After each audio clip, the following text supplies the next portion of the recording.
guys, my name is Tajiwei. Today I would like to introduce our sustainable construction project to you guys. So the name of our project is known as Construction of Student Services Building and Cafeteria. So the architect of the company is Design PAC Sendirian Berhad. The civil and structure is MH Consultant. MNE is AD Associate Sendirian Berhad. QS is in charge by my Juru Ugo Bahan Perunding. Contractor is the roshadynamics Sendirian Berhad. So this project is estimated begin at 26 December 2016 and it will end by 24 December 2018. Okay, this is the organization chart of the project. So as you can see from the diagram, it is a functional organization. This organization is based on function or role. So the employees are grouped hierarchically and it has a vertical flow of information. So it only have one person at the top and have vertical flow information. So why the company choose this organization chart is because it's easy, the workers are more easily to coordinate and communicate, and it can provide higher quality technical problem solving skills. So I think I will pass the rest for my friend. My name is Saralyn and I would like to talk about the methodology of flow of the project. First, we get to know and understand the requirements of project given. Then we search for suitable sites and request for confirmation before we went for a site visit and interview. After we receive the information from the contractor that are required inside the project, we divided our tasks to do for the project and complete with a video presentation. That's all from me. Thank you. Hi, my name is Tan Hui Ling. Now I have to present about the S-curve and work progress flow for our project. Let's go! S-curve are also called S-plots, cumulative distribution charts, velocity diagrams, and performance measurement baseline (PMD). S-curves are used to visualize the progress of a project over time. The name derived from the S-like shape of curve, flatter at the beginning and end, and the curve becomes steeper in the middle. The beginning represents a slow, deliberate but accelerating start, while the end represents a deceleration as the time runs out. The physical S-curve of proposed construction and completion of Center of Students, Facility and Cafeteria, plotted with percentage cumulative schedule progress versus month. The S-curve acts as a tracking tool. Comparisons of different S-curve against the standard S-curve helps in monitoring the growth or progress of the project. Data that is simultaneously plotted in graph form will clearly present how efficiently the team has performed so far in accordance with the time or budget limitations. Based on the S-curve, the cumulative schedule progress starting from December 2017 to March 2018, flatter at the start, indicate a slight increment of work progress with a total increase of 7%, with progress of 2 to 3% monthly. In contrast, the S-curve, steeper in the middle, show that there is a huge increment of work progress, which is 7% to 94% from March 2018 to November 2018. Lastly, the curve flattening off again towards the end with increment of work progress from 94% to 100%. This shape is typical for most projects as they start slowly, ramp up during the main execution phase, and then wind down again towards the project's completion as productivity declines and work runs out. S-curves are an important project management tool. They allow the progress of a project to be tracked visually over time and form a historical record of what has happened to date. Analyzers of S-curve allow the project managers to quickly identify the project growth, slippage, and potential problems that could adversely impact the project if no remedial action is taken. Now I will proceed to the work progress flow of our project starting from 24th of September 2017 to 30th December 2018. A construction project planning is the process of scheduling all the activities of the project, managing various resources involved in the project which may be man, material, machinery, skill, knowledge, money, and etc. in order to complete the project within the stipulated time period with the specified quality.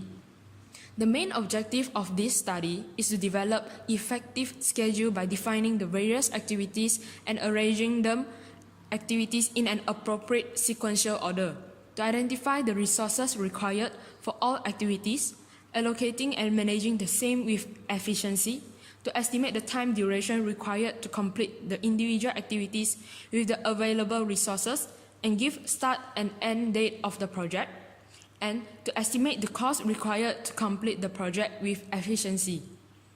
In addition, project scheduling is the process of determining the sequential order of the planned activities, assigning realistic duration to each activity, and determining the start and finish date for each activities. It can be used to manage, coordinate, control, and report.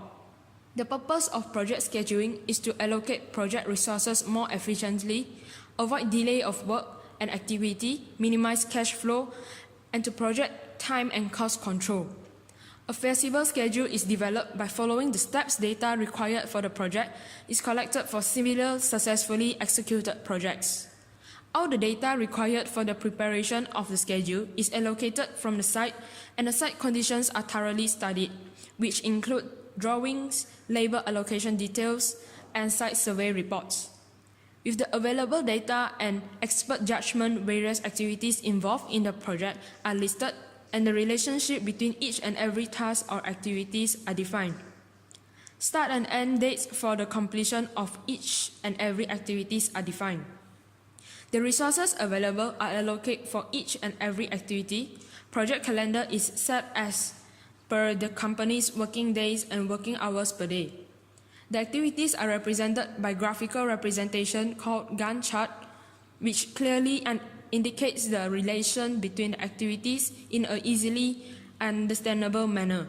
Over-allocated resources are leveled by reducing the work hours or by increasing the labor as per the required quantity.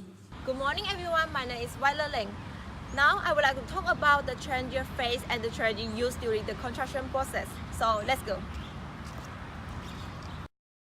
There are several changes phase and strategy used to overcome the obstacle on site during the construction process.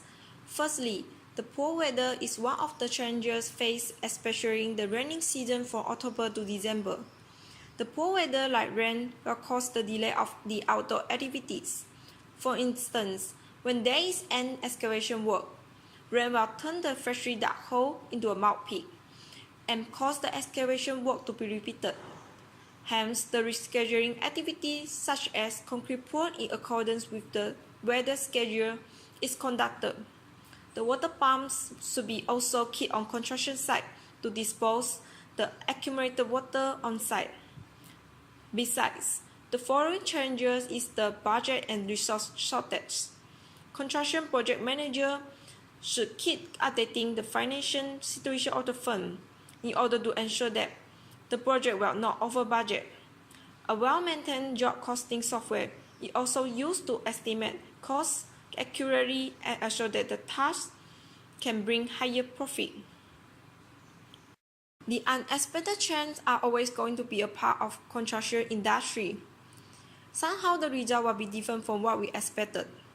So, managing expectation of client is crucial skill for project manager. Third, the project manager should communicate to client or stakeholder about the scope change and inform the client to know what kind of delay will cause for the change. If the client requested to change, the deadline extension will be required in order to complete the task. Some unreliable subcontractors are also the problem faced during construction process. Some workers will waste time on site as they may lack of tools, training, experience, methodology required to complete the job efficiently. Some of them may spend too much time on chatting or on coffee breaks and lost focus on the importance of timeliness on the job. Hence, the full-time employees are hired to ensure that they understand the expectation on them to produce the result on time and under budget. One of the changes in construction project management is poor communication between the project manager and workers. Thus, the project manager should keep updating on project status and feedback of the client to the workers. Besides, managing risk is also a challenge in construction project management. Project manager is responsible for identifying potential problems at early step and discovering suitable solutions to mitigate it. He should gather input and plan precisely to avoid the project from delaying or being over budget. Safety of workers also become an issue in construction industry. There have several minor workplace injuries happen on construction site. Keeping workers safe and protecting them against accidents and injury should be top priority. Hence, safety training is provided to ensure that the workers are safe on construction site. Besides, the safety protective equipment such as safety helmet should also be provided to keep safety of the workers. When the hazards have been mitigated and the safe work practices are strictly enforced, the accident will be easily preventable. The most efficient and effective method to reduce challenges in construction project management is through construction project management software. It is built to help project managers to mitigate risks and reduce the challenges, such as the BIM, VR, AR, and 3D printing. The BIM and VR is very helpful in scheduling and planning as well as communication and collaboration, which can lead to better productivity. VR is being used to train workers in safe environments, and drones are also being used to monitor working situations on construction site. Autonomous equipment are also used to allow workers by allowing and reducing some of them for more difficult tasks they are required to perform. We are also removing them from some hazardous areas on construction site. Hi everyone, my name is Muhammad Zulfikar bin Arani. I will present about the conclusion. Project report is presenting the analysis of the effects of a construction project management on the achievement of sustainability criteria. In this case study, we had choose construction of student service, buildings and cafeteria for our future research.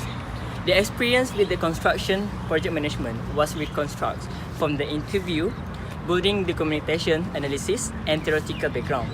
This study gives opportunity to investigate the influence of the professional backgrounds and previous knowledge of the construction of a sustainable building project. The implementation of lean construction principle on the building help for the mitigations of the use of more traditional working methods, establishing strong boundary from the management and organization of the construction process. The design build delivery method can be problematic for the progress of the sustainability assessment of the buildings. The sustainability aspects of the tender offer should have a higher relevance on the evaluation, together with the project cost to avoid misunderstanding. It's also really important is take into consideration the communication and collaboration with a subcontractor and a craftsman involved in the execution of a sustainable building project. Lastly, use of kick-off meeting with the subcontractor right after the tender phase, main contractor inform process and about the purpose of the necessary documentation. Therefore, it's a really important in a project management construction. Thank you.